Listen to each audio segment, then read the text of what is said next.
What's up everyone, back here with another comic book review. Really excited to get to this one. This is the one that I couldn't wait to get down to the comic book store and pick up. Cliffhanger ending with issue 1, and now we're back here with issue 2. This is a 2-part story arc. The series isn't ending, it's going to continue, but with this creative team, Fabian Nicieza, master writer, and master 90s style artist Brett Booth are on these 2 issues, filling in that subplot of the third Summers brother. I love this cover right here. Super 90s. You got the Starjammers in the background, Eric the Red right here. You have the Summers brothers all standing together, looking awesome. It's actually kind of blending in to my bedsheet background a little bit, but that's really cool. Awesome stuff. Getting right into this. This is going to be a spoiler review. I don't want to sound like a total dork, but please, all you YouTube viewers, go out and buy this book. This is worth it. It was like my body was going to go into shock reading this book, going from my last review video, that King in Black issue 5, very, very lackluster, very unfulfilled. I went from that, then read this, and it was like when people go from incredibly cold water to incredibly hot water, or the other way around, and it sends their body into shock. That's what this was like. This comic is so good. So please, go out to your local comic store, buy this book. It's really worth it. Spoiler review. So good, now you bought it, now you read it. Now we're going to get into this. If you haven't watched my review video for issue 1 and you don't have a local comic shop near you, then go watch that video. And so now you know what's happening over here. So issue 1 ended with that cliffhanger ending of Corsair shooting Adam X. You thought it was a fake out, but it wasn't. He totally did shoot him. He's lying there dead right now. Look at how good Brett Booth is at his job. He is earning his money right there. One thing is his feet look a little small with his little Converse. So just there, that's better. What a great picture. I'm gonna get into this.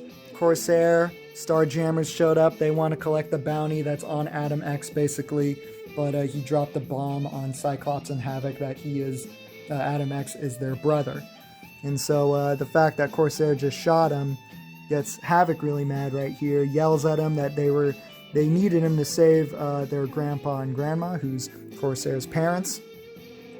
And then, but Cyclops gets even more pissed, grabs Corsair right there, and the fact that he just killed him in cold blood. That's the stuff that really gets Cyclops pissed off. You know, and it's part of the stuff that I like about Cyclops. He's a bit of a Boy Scout, but he's a born leader. He's that kind of guy. But the thing that he shot him with, little vague. He actually shot him with a mass of erector pili muscle fibers. I really like this quick little shot too, of learning that Adam X is in fact not dead. Cyclops helps him up right there. Usually, like any other artist would draw just the next panel of Adam X standing up, and then them communicating. They'd have their arms up in the air and they're exchanging words and stuff. But instead, I love that Cyclops is helping them up right here. And I saw that and I was like, I actually don't see that in comics a whole lot. So that was kind of cool. They kind of start yelling at each other. Adam X threatens Corsair to pull that gun on him again, and Cyclops gets in the middle and tells him to pretty much stop fighting. Makes a little joke about how they're a dysfunctional family.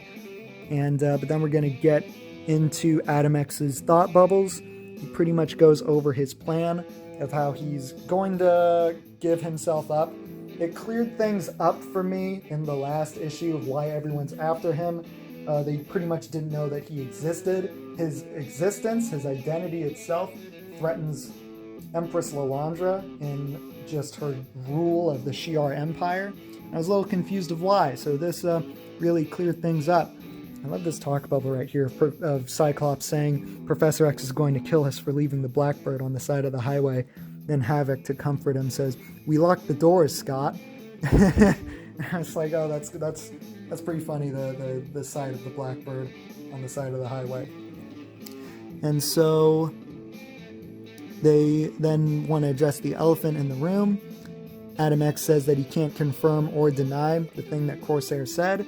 In Corsair, he's saying that actually Adam X is half Cyclops and Havoc's mom. So actually Corsair is not the father of Adam X, but his wife was his mother. He says it right here. Adam was part of a former he was part of former Emperor Deken's eugenics program. Deken was Lilandra's evil brother. That was the evil ruler of the Shi'ar Empire, who ultimately ended up killing Corsair's wife, I believe. It said, merging Shi'ar DNA with that of other species in search of a way to advance the deteriorating evolution of the Shi'ar race. Before I escaped Deken's slave pens, before he killed your mother, the maniac culled cell samples from her... ... That's kind of how Corsair is going to explain it. But then I looked a little closer. Deken is laying on... He's in his pad. That's his bed. Those are his pillows. Turned Corsair's wife into a bit of a slave girl. So pretty rapey, pretty messed up. And but then Havoc kind of brings a little levity to the situation. He says, half of you is our mother. That makes all of you my little brother. Finally, I'm not the youngest one anymore. And Corsair says that you may be half your mother, but he's half Deken. And then Adam X gets pissed. All of this is probably pretty shocking to him. He says, I didn't ask for any of this. And then they pretty much have to stop fighting again. Goes over the plan. Now look at Brett Booth is a master at anatomy. It's really good. His bicep is popping right there. Love how bushy the hair is. Looks like a rock star right there. Very 90s. And goes over his background a little. He's referred to by the Crystal Claws, who are kind of zealots, minions. They're the ones that Eric the Red is totally sicking on them. They, along with Eric the Red, attacked his homeworld where he was raised. The name of the guy who rescued him from the Shi'ar, wherever he was before he was before he was born, I guess. Jonath of the Jathchi, and and they showed up, killed him. It shows the flashback scene of his surrogate father being murdered. Really sucks. Has this deep line right here. I meant no offense to your mate, Corsair, but though she meant so much to all of you, I have no emotional connection to her, or the father who means nothing to me. He's of course referring to Deken. No loyalty to the bad guy there. I believe that Eric the Red and all the bad guy, Shi'ar bad guys who were loyal to Deken they wanted Adam X when he was young, when they found out about him, to probably raise him themselves, indoctrinate him, use him as a way to gain back the throne. Very interesting stuff. And right here was a bit that I didn't get. I have not read every single 90s X-Men comic. But Cyclops has this line right here. Mr. Sinister taunted me about my brothers. Got a little asterisk right there. That's from X-Men issue 23. I might have that. That might be in my pile that I haven't gotten to yet. And of course, there's this plural. There could be more. Who knows how many Summers brothers there are? Havoc says, all I know is that I have a little brother that I can boss around. And you have this kind of emotional bit. Really, really good character development for Adam X. He's a character I know nothing about until these comics, but I'm really liking what they did with him. For a moment, it feels like family. The moment passes, and he kind of gets all broody. Oh my gosh, got this double-page ad for this Miles Morales Spider-Man clone saga that no one's going to read. What a load of crap. No one's going to read that. And anyway, so we're going back to an issue from near the ending of the Dark Phoenix saga. Big, awesome climactic battle between the X-Men and the Shi'ar, Royal Shi'ar Guard, where they totally duked it out, but the Shi'ar Guard ended up being victorious. They fought on the dark side of the moon, and Eric the Red picked that place to meet up to kind of unnerve Cyclops and Havoc, the X-Men, a little more, which that was a pretty good touch. They can of course breathe on that side of the moon, and of course my instant question was, where are the Inhumans? Because the Inhumans live on the dark side of the moon. And but then that question was answered immediately with Havoc saying that he contacted the Inhumans. They offered to help, but I told them they'd be better off staying out of Shi'ar politics. So that is how good you can take care of plot holes. The artist didn't even have to do anything. That's all the writer. The writer just creates one little line of dialogue, one little talk bubble, and you fill in all this stuff that would have made it not make sense. Without that, I would have been saying the whole time, where are the Inhumans? So thank you, Fabian Nicieza, for caring about people who overanalyze this stuff. But anyway, we come out. They're pretending like they're giving up Adam X, that Corsair is just after the bounty. Of course, he comes out. This is, any other artist would have just drawn Adam X wearing regular bindings, like handcuffs. But instead, he gives him the biggest, most ridiculous restraints ever. It's awesome. Eric the Red tauntingly kind of mentions that with them gaining back the throne, this means great opportunities for those loyal to the cause. Corsair is just playing like he's thinking about it. He's like, oh yeah, this will be great because he's a pirate. The Starjammers are pirates. They're thinking about civil war means disrupted trade routes, cargo ships ripe for the plucking, seizing control of stargates. And I was like, wow, that's pretty good. It'd be good for an actual crooked pirate, not a pirate with a heart of gold like Corsair. And so obviously this is all buying time for Raza and White Skunk Lady, keep forgetting her name, Skunk or Squirrel Lady, rescuing the grandparents or Corsair's parents. So once that's done, Corsair was he was stalling, and so then he hits the button to release the restraints on Adam X. They totally go for it. Look at that great art. I love the use of all the smoke. He was doing this earlier that I didn't mention, using smoke to create the feel of motion going around like that. I've been seeing Brett Booth do that since he was on Dan Abnett's Titans book a few years ago. It was great stuff. This is where the action really kicks in. Got Cyclops and Havoc. Feels great to finally cut loose on this guy. Just totally blasting away at Eric the Red. I love the visuals. I love the colors. Really good stuff. Even the inking and the shading going around not just Cyclops, but all his muscles. And shooting red light. You got Havoc's more yellowish light, both of them shooting their laser beams at him. Really good stuff. Over here, Adam X does the thing that he did in last issue, except he kind of ups it a little more, perks his own blood to boil his own blood, speed himself up. Really confusing powers, very, very extreme, but it makes for this great double page splash of Adam X just going at super speed, clawing away at all these guys, eyes glowing like that. I really, really love this effect of making the character who's traveling, or the one that you want to focus on in these kind of images, fading the color a little bit. You either do something like this, or the artist has got to create like lines, to help us perceive that motion is taking place. But I love this. I don't see this very often anymore. And where he just kind of fades the color a little bit. So you know that that's where he was. That's where he was just mowing through these guys. But then the version of him that is the current final version. So all this is leading up to that, is fully colored.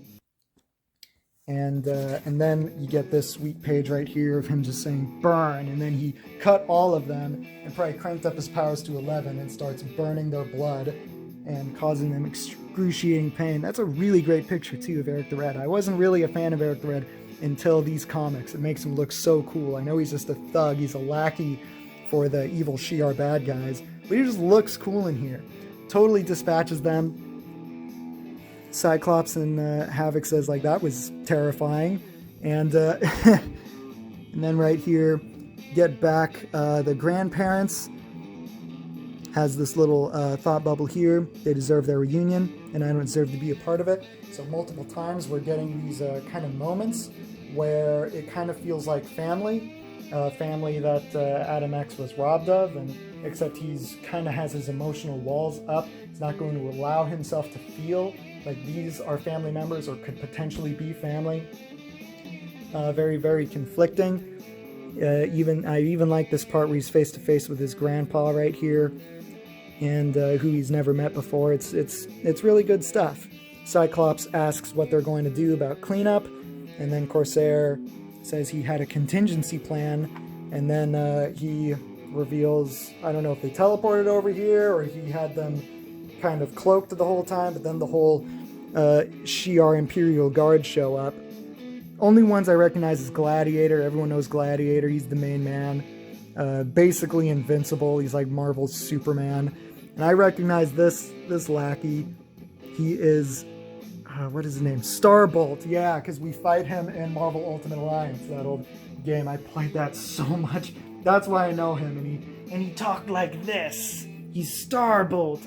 Everyone else, I don't know who they are. But super great.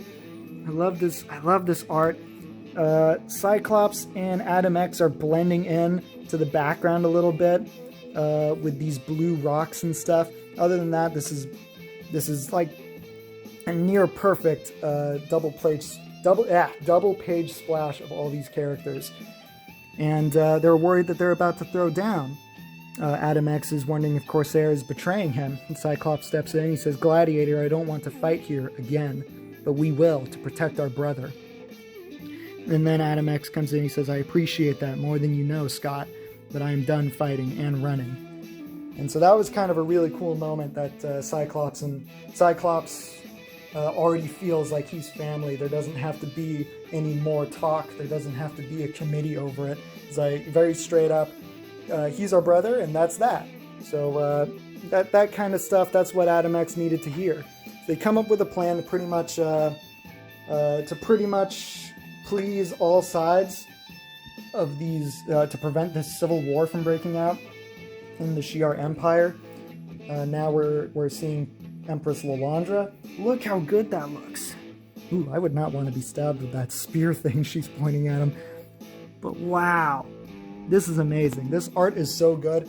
This artist, Brett Booth, it reminded me of that scene in the first Sin City movie where, I forget his name, Clive Owen's character, and he's in the bar and he's looking at Marv, I think that was his name, Mickey Rourke's character, and he's kind of just saying his own thoughts of being like how he was, he's kind of mistreated here now. He was unfortunate enough to be born in this day and age. If he was born back in the days of the gladiators, then he would be a superstar. Basically, they'd be throwing money and power and women at him like nothing. And but he was just unfortunate enough to be born in the wrong time period. And that's what I thought about with Brett Booth. Because he's not just a 90s style artist, he's a great, fantastic artist. Not all 90s comics were this high quality. The anatomy, the characters. He doesn't waste any space even. All these pictures and images are filling up all the pages. And I'm feeling like the opposite of what Clive Owen was saying. That we are fortunate enough to get Brett Booth now in this time period, because in the 90s he would have been scooped up with the Image 7, and it would have been the Image 8 or something. They would have said deuces to Marvel, and then he would have been one of the Image guys, like Liefeld and Jim Lee. But we're getting him now, and he is thanks to that fact that we get to enjoy his art standing out even more so in today's day and age. Anyway, gonna stop gushing over Brett Booth. Oh my gosh. So basically, Adam X comes up with this plan that they use this Shi'ar telepath to erase all their memories of Adam X, all the things that they learned, that his existence kind of threatens the Shi'ar Empire. And that means, of course, they have to erase Havoc and Cyclops' memory of him too. That kind of bums them out, but they know it is the right thing to do. Adam X is finally coming to terms with himself and his purpose in life so that he can stop drifting. Havoc shakes his hand, says it was pretty cool to have a little brother to boss around, even if it was only for a few hours. Then he has this quip, even if it was only in your imagination. Cyclops and Adam X hug each other. He says, "We should have been family, Adam." And he tells him, "We always will be, Scott, even if none of us remember it." So really powerful stuff, great character development. They did this in a way, since this comic takes place in the 90s. Well, it doesn't take place in the 90s, it takes place in this continuity way back in comics from the 90s. I think at the beginning it says, editor's note, this story takes place after X-Men issue 39, a comic from 1991. Or, I mean, it was probably from 1993, I think, but the run started in 1991. But anyway, so that is the time period that we're jumping back to with this. So they had to do it in a way where it would explain why Cyclops and Havoc don't remember this now. So that kind of sucks, but what are you going to do? Had to be done. Goes back to the farm where he was kind of meditating at before, befriends that little boy that he was showing off for with his cool boomerang knife things that we didn't get to see again, and says that he's going to pretty much work for them as a farmhand, and kind of a cool ending. Kind of cool. Well, then we have this Mr. Sinister is watching him in a computer. I assume that's from a 90s X-Men comic that I didn't read. But then cliffhanger, someone is watching Mr. Sinister watching him in the computer.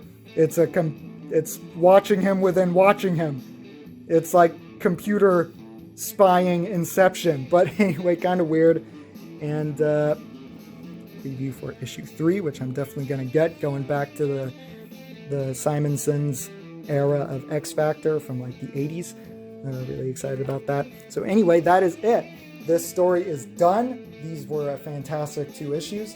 If I was going to an island that was deserted and I could only get 1 comic, I would probably pick X-Men Legends issue 1 over issue 2.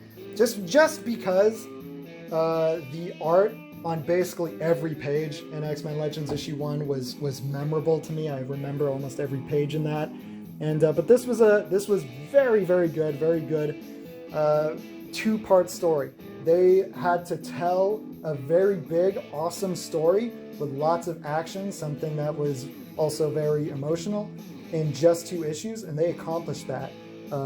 Lots of other writers today would waste so much time telling the awesome story that they packed in these 2 issues, and this was just right. Really, really great stuff. I'm a big fan of Nicieza and Booth's work on this book. I'll probably be following both of them even harder. This is far better than all the other X-Men titles on there. There's like a dozen other X-Men books getting published. No one buys any of them except for maybe the leading title, but this is way better than that.